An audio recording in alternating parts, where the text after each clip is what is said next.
வணக்கம். செல்வகுமாரின் அதிகாலை வானிலை ஆய்வறிக்கை. அதிகாரப்பூர்வ வானிலை அறிக்கைக்கு இந்திய வானிலை ஆராய்ச்சித்துறை அறிக்கையை பார்க்கவும். 2026 ஜூன் 28 ஞாயிற்றுக்கிழமை அதிகாலை நிலவர வானிலை பதிவு.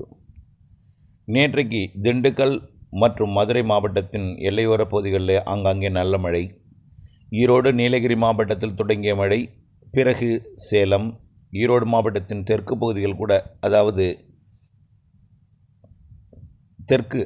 காவிரி கரையோரத்தை ஒட்டிய தெற்கு பகுதியிலையும் மழைப்பொழிவை கொடுத்தது. பிறகு சேலம், தருமபுரி, கிருஷ்ணகிரி மாவட்டத்தில் கொஞ்சம் பரவலாகி, திருப்பத்தூர், வேலூர், திருவண்ணாமலை, ராணிப்பேட்டை மாவட்டத்தில் மேலும் பரவலாகி, இறுதியில் போய் திருவள்ளூர் மாவட்டத்தின் பகுதிகள், ஒட்டுமொத்த சென்னை மாநகரம், செங்கல்பட்டு, காஞ்சிபுரம் மாவட்டத்தில் கனமழை பொழிவை கொடுத்திருக்கிறது. நேற்றைக்கு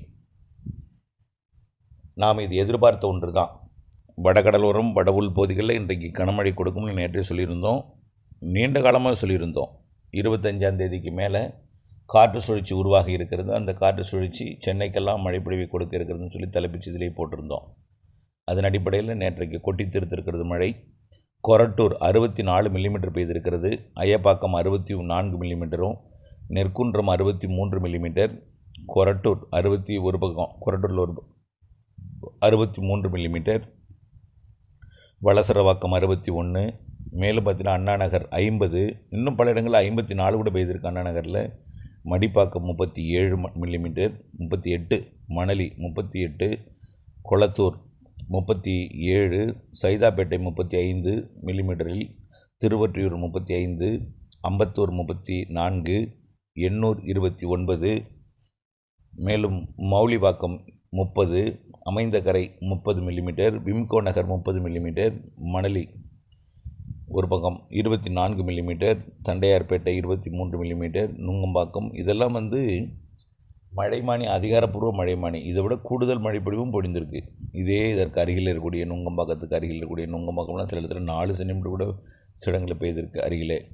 அதேபோல் Manali new town 21 millimetre, Kathivakkam 17 millimetre, Saligramam 17 millimetre, Basin Bridge 16 millimetre, Adyar 16 millimetre, Madhavaram 13 millimetre பெஞ்சிருக்கான. இதே அருகில் மாதவரத்தில் ஒரு பகுதி கிட்டத்தட்ட 7 சென்டிமீட்டர் வரைக்கும் பெஞ்சிருக்கு. 65 மில்லிமீட்டருக்கு மேலே பெய்திருக்கு மாதவரத்தில் ஒரு பகுதி. அதேபோல் அண்ணாமலைபுரம் இளம் மழை பொழிந்திருக்கிறது. அதேபோல் இன்னும் பல இடங்கள் பார்த்திங்கன்னா, தருமபுரி மாவட்டம் கரூர் 33 மில்லிமீட்டர் பெய்திருக்கிறது. அடுத்தபடியாக பார்த்திங்கன்னா, ஈரோடு மாவட்டம் இலந்தை குட்டைமேடு 40 மில்லிமீட்டர் பெய்திருக்கிறது, 4 சென்டிமீட்டர். அடுத்தபடியாக பார்த்திங்கன்னா, நிறைய இடங்களில் மழை இருந்ததுன்னா அதேபோல் கிருஷ்ணகிரி மாவட்டம், கிருஷ்ணகிரி தாலுக்கா அலுவலகம் 33 மில்லிமீட்டர் மழை பொழிந்திருக்கிறது. இன்னும் நிறைய இடங்களில் மழைப்பதிவு அறிக்கை கிடைக்கப்பட்டதும் அறிவிக்கிறேன். சேலம் மாவட்டத்தில் டேனிஷ்பேட்டையில் 25 மில்லிமீட்டர் மழை பொழிந்திருக்கிறது. இன்றைக்கும் இதேபோல் வடவுள் மாவட்ட பகுதிகளில் மழைப்பொழிவு இருக்கும். திருப்பத்தூர் மாவட்டத்தில் பார்த்திங்கன்னா, வாணியம்பாடி 56 மில்லிமீட்டர் பெய்திருக்கு, ஆம்பூர் 46 மில்லிமீட்டர், வடபுதுப்பட்டு 18 மில்லிமீட்டர் பெய்திருக்கிறது. ஆலங்காயெல்லாம் மழைப்பொழிவு தான். திருப்பூர் மாவட்டத்தில் கூட, திருப்பூர் நார்த்து தாலுக்கா அலுவலகத்தில் கூட 6 மில்லிமீட்டர் மழை பெஞ்சிருக்கு. Tiruppur north collector camp office 5 millimetre, Avinashi 3 millimetre, கொஞ்சம் லைட்டாக தூறல் நனைக்கும் மழைப்பொழிவுகள்லாம் கொடுத்துருக்கிறது அந்த ஈரோடு மாவட்டத்தில் பெய்த போது. இன்றைக்கு எப்படி இருக்குன்னு பார்த்தீங்கன்னா, இன்றைக்கி தேதி 28. தென்மேற்கு பருவமழை கொஞ்சம் தீவிரமாக இருக்கும் எங்கே, கேரளாவில். அதனால் கொஞ்சம் சாரல் பாலக்காடு கணவாயில் நுழையும்.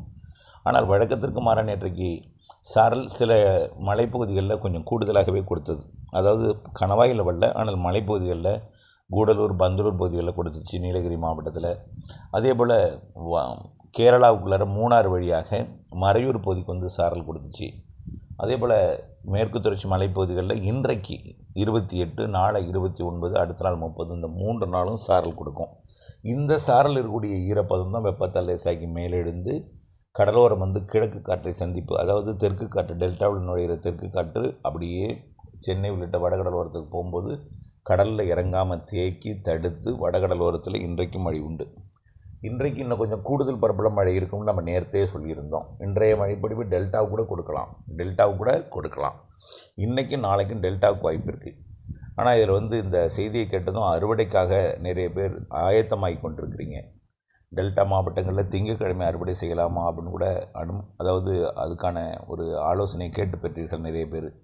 ஆனால் மழைப்பொழிவு இருக்கும், பரவலாக பெய்யாது, ஒதுக்கிட்டு போகும். புரியுதுங்களா?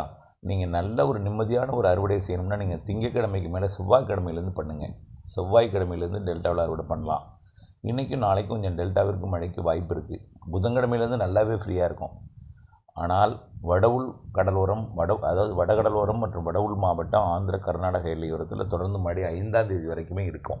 ஆங்காங்கே இருந்து கொண்டே இருக்கும் 5ஆம் தேதி வரைக்கும்.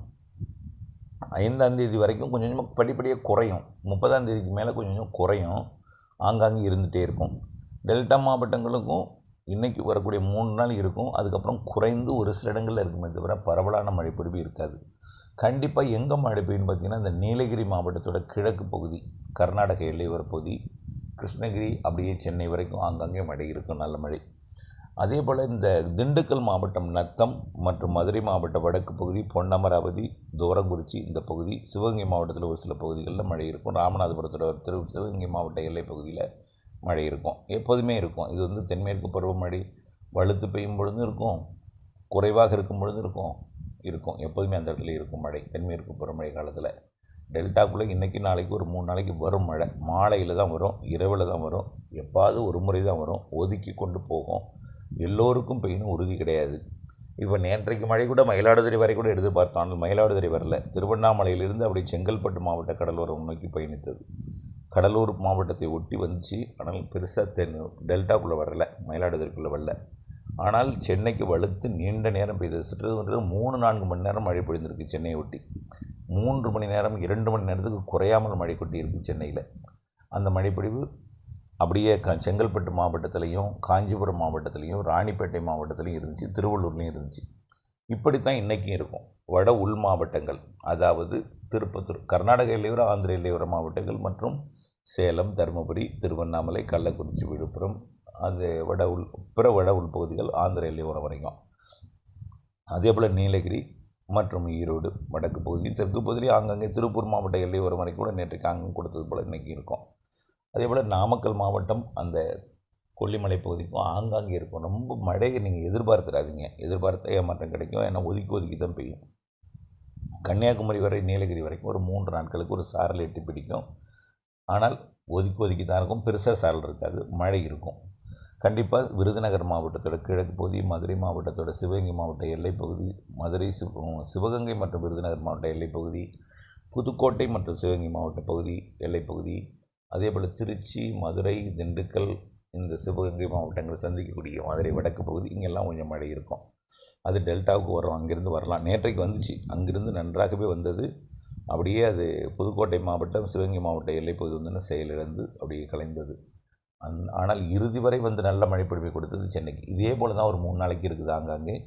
பிறகு குறைவான பரப்பில் மழை இருந்துட்டு தான் இருக்கும். இப்போது ஒடிசா மற்றும் வங்கக்கடலில் ஒடிசா கடலோரம், ஒடிசா மேற்கு வங்க எல்லையோரம், அரபிக்கடலில் பார்த்திங்கன்னா குஜராத் மற்றும் மகாராஷ்டிரா, அதாவது சூரத்தை ஒட்டிய பகுதி, சூரத் மற்றும் மும்பைக்கு வடக்கே உள்ள மகாராஷ்டிரா பகுதி, குஜராத் பகுதி, இங்கே வரக்கூடிய 4 தேதிக்கு மேலே 5, 6, 7, 8 தேதியில் வலுவான ஒரு காற்றழுத்த தாழ்வு பகுதி உருவாக போகுது. இது 2 பக்கம் மழைப்பொழிவை கொடுத்து டெல்லி வரைக்கும் மழைப்பொழிவை கொடுக்கும். இந்த சிஸ்டம் வந்து பருவமழையை முன்னெடுத்து செல்லும். அந்த முன்னெடுத்து செல்லக்கூடிய பருவமழை தான் அந்த ஜூலை 15 தேதி வரைக்கும் நன்றாக முன்னேறி அந்த பருவமழையை பாகிஸ்தான் எல்லையோரம் வரைக்கும் எப்போதும் வழக்கமாக கொடுத்த பிறகு தான் காற்று திசை திரும்பும். அதுக்கப்புறம் தான் மழைப்பொழிவு தீவிரமடையும் கேரளா, கர்நாடகாவில் எல்லாம். புரியுதுங்களா? ஆக ஜூலை 18லேருந்து வலுப்பெறும் மழை. நம்ம ஏற்கனவே சொல்லியிருக்கிறோம். 28, 29, 30 அப்புறம் அப்படியே சீராக இருக்கும். 10ஆம் தேதி வரைக்கும் கொஞ்சம் இருந்துகிட்ருக்கும்.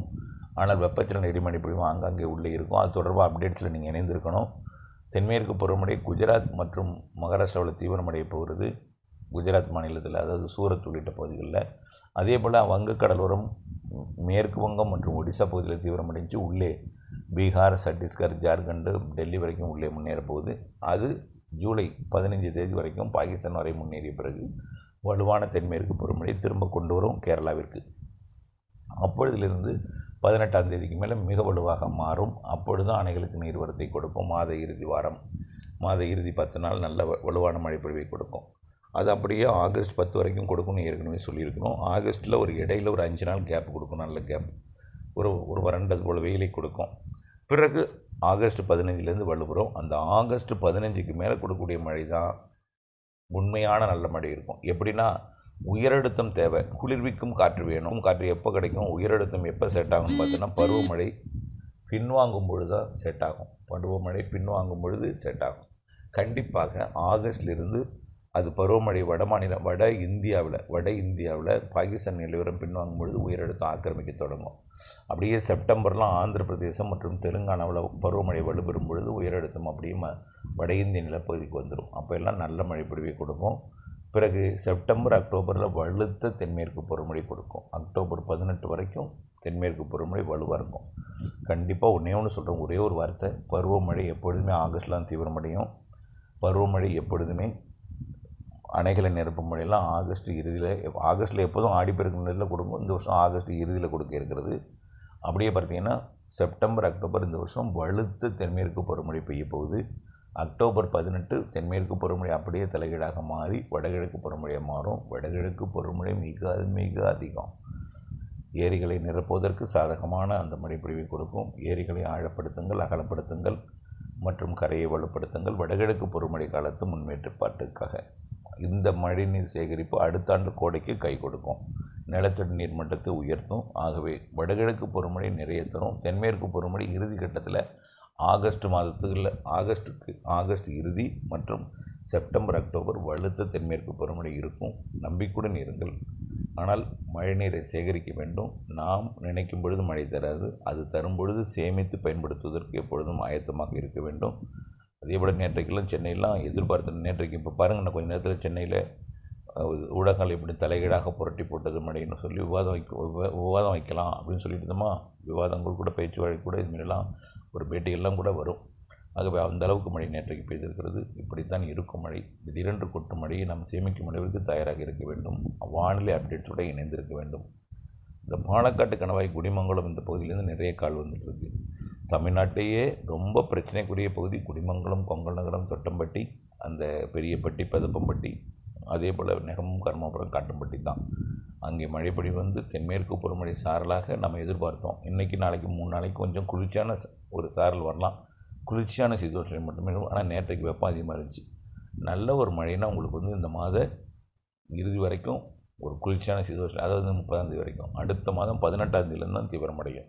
அந்த இடம் ரொம்ப பிரச்சனைக்குரிய பகுதி. தமிழ்நாட்டில் எங்கே பெஞ்சாலும் அந்த இடத்துல பெய்வது ரொம்ப கிரிட்டிக்கலான இடம். அந்த இடத்துக்கெல்லாம் 18ஆம் தேதி மேலே தான் பெய்யும். கண்டிப்பாக பெய்யும். நம்பிக்கையுடன் இருக்கலாம். தென்னை விவசாயிகளை தயவுசெய்து கவலைப்படாதீங்க. ஏலக்காய் சாகுபடி விவசாயிகளை தயவுசெய்து கவலைப்படாதீங்க. மழை இருக்குது என்ற நம்பிக்கையுடன் இருங்க. தென்மேற்கு பருவமழை பிந்திய மழை தான். ஆகஸ்ட்டில் தான் அணைகளை நிரப்போம். ஆகஸ்ட் இறுதியில் தான் இந்த வருடம் நிரப்போம். செப்டம்பர் அக்டோபர் நிறைய மழை இருக்குன்னு சொல்லிகிட்டே இருக்கேன். இணைந்திருங்கள் அப்டேட்ஸோட. நன்றி.